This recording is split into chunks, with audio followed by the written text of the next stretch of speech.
La communauté des États de l'Afrique de l'Ouest du CEDEAO envisage une intervention militaire au Niger. Le succès est-il garanti? Impossible selon moi en tout cas. En bref, les modalités d'une éventuelle intervention n'est pas communiquée, mais une chose est certaine, la CEDEAO ne peut jamais arriver jusqu'au bout. Pourquoi? Restez jusqu'à la fin, c'est ce que nous allons tous découvrir dans cette vidéo. Mais bien avant tout, n'hésitez pas à me laisser vos avis en espace commentaire.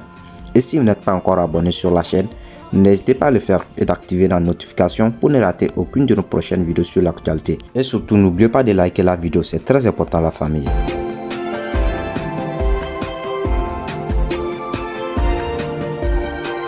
En bref, près de 4 semaines après le coup d'État, la situation reste très incertaine au Niger, puisque d'un côté, les putschistes à la tête d'un tout nouveau gouvernement ont indiqué être ouverts à la négociation avant d'annoncer vouloir poursuivre le président renversé Mohamed Bazoum pour haute trahison. De l'autre, la CEDEAO dit également privilégier la voie du dialogue tout en donnant son feu vert pour une intervention militaire. La communauté des États de l'Afrique de l'Ouest a en effet activé le 10 août dernier sa force en entente avec le soutien de la communauté internationale. Mais jusqu'ici, aucun calendrier ni modalité d'intervention n'ont été dévoilés. Et face aux voix discordantes au sein même de l'organisation, certains experts mettent en doute la faisabilité d'une telle intervention, telle que le Togo et plein d'autres pays. Au même moment, certains sont pour, tels que le Bénin, la Côte d'Ivoire, le Nigeria et le Sénégal.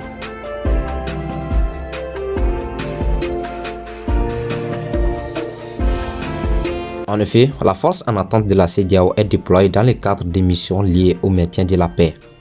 Elle a par exemple été déployée au Libéria en guerre civile en 1990, en Sierra Leone en 1997, également en guerre civile depuis 1991. Bien sûr qu'en Gambie aussi en 2017, lorsque le président sortant refuse de quitter le pouvoir après sa défaite à la présidentielle, et à plusieurs reprises en Guinée-Bissau bien sûr. Mais par contre, la CEDEAO ne s'est jamais entendue sur le type de mission spécifique que doivent faire ces forces-là. Fondamentalement, la force africaine en attente n'a pas été pensée pour rétablir l'ordre constitutionnel dans un pays où il y a eu un putsch. Bref, au vu de tout ceci, pourquoi ne pas dire que les États africains sont très jaloux en général de leur souveraineté, et notamment dans les affaires de sécurité et de défense, a estimé Elie de l'Institut français des relations internationales auprès de l'AFP.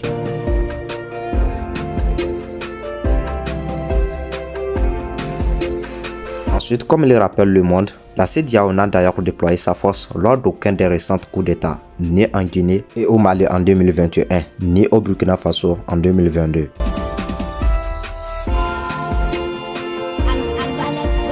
Le déploiement de cet engagement militaire dépend de la volonté des contributeurs, ce qui nécessite beaucoup de négociations entre les pays membres. Or, bon nombre d'entre eux se méfient énormément. Plus largement, de nombreux pays ouest-africains ont fait part de leurs réserves. Si le Bénin ou la Côte d'Ivoire se disent prêts à envoyer des troupes, le Mali et le Burkina Faso estiment qu'une telle intervention serait une déclaration de guerre faite au Niger. L'Algérie, pays voisin, a également estimé qu'une action militaire serait une menace directe pour sa sécurité. Ensuite, des critiques internes se font également entendre. Au Nigeria, parlementaires et responsables politiques jusqu'au Sénat demandent au président de reconsidérer sa position favorable à une intervention. Au Sénégal, plusieurs tribunes s'opposent à une action militaire, à laquelle le chef de l'État est lui aussi favorable. L'un de ces textes a été signé par plus de 170 personnalités politiques et issues de la société civile, a rappelé RFI. En effet, une réunion des chefs d'état-major de la CEDEAO devait encore se tenir à nouveau ce samedi à Accra pour discuter des meilleures options après l'activation de la force en attente. Mais le rendez-vous a été repoussé suite à des raisons techniques selon les ressources militaires régionales.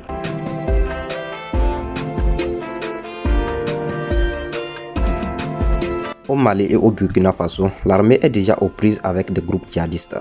Un économiste cité par Jeune Afrique note aussi les difficultés rencontrées par le Nigeria pour maintenir la stabilité sur son propre territoire. Et aussi, vous n'êtes pas sans savoir que le pays dont le président est à la tête de la CEDEAO est la troisième armée d'Afrique selon les Échos. Jusqu'à maintenant, seule la Côte d'Ivoire, dont le président estimait le 10 août que l'intervention devait avoir lieu dans les plus brefs délais, a indiqué précisément le nombre d'hommes qu'elle pourrait mobiliser, dont 1 millier. En face, l'armée nigérienne sera une flotte d'environ 30 000 hommes, dont 11 000 à déployer sur le théâtre d'opération selon les estimations en général, a rapporté l'AFP. D'après Amadou Bounty Diallo, analyste et ancien militaire nigérien contacté par l'AFP, le chef d'état-major de la CEDEAO veut prendre l'aéroport de Niamey, notamment pour y déployer des troupes aéroportées.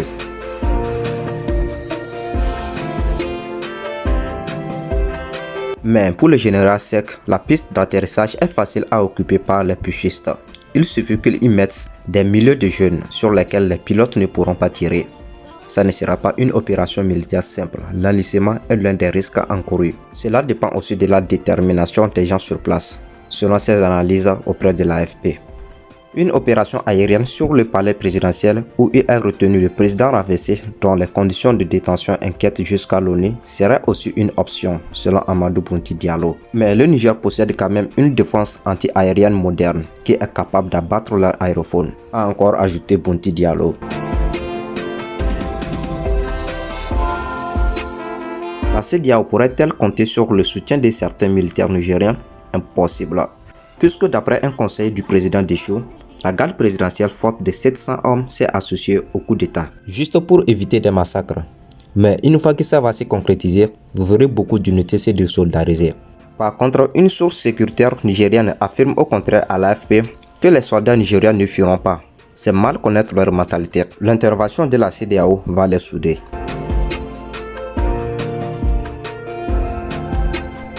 En bref, les putschistes bénéficient par ailleurs d'un fort soutien des partisans manifestant régulièrement dans la capitale et se disant prêts à venir au secours de l'armée. Ensuite, l'État contre Mohamed Bazoum cherche des voies et moyens pour contourner cet embargo et maintenir en survie son économie déjà très affaiblie. Ainsi, les opérateurs économiques du pays, réunis en début de semaine à Niamey, après avoir examiné plusieurs axes pour leur ravitaillement en marchandises, ont privilégié deux voies, dont la Libye et l'Algérie, deux géants voisins ayant accès à la mer. Un choix opté au détriment de la Guinée et du Cameroun. Du coup, selon les arguments soutenus par les commerçants nigériens, c'est une question de distance et de sécurité. Car selon eux, la Libye s'est opposée de faire acheminer des marchandises jusqu'à Gabez, tandis que l'Algérie, pays stable, offre une garantie du point de vue de la sécurité. Si ces choix se confirment, Conakry y perd une opportunité de renflouer les caisses de l'État. Car dès le lendemain du putsch à Niamey, la junte guinéenne a apporté son soutien à celle du Niger et a déclaré que le pays n'appliquera pas les sanctions de la CEDEAO. Mais au-delà de l'esprit panafricain qui l'amène à soutenir le peuple frère du Niger, évoqué par la Comité nationale du Rassemblement pour le développement, on voit dans cet expressément du pouvoir militaire guinéen une stratégie permettant au port autonome de Conakry, qui est classé premier en Afrique de l'Ouest, de capter une part des importations de ces pays qui bénéficient d'autres ports tels que celui de Cotonou plus proche, le Bénin et le Niger étant frontaliers. Mais reste à savoir si Conakry n'a pas subi des pressions venant des puissances étrangères dont l'appui à la junte guinéenne n'est plus à cacher.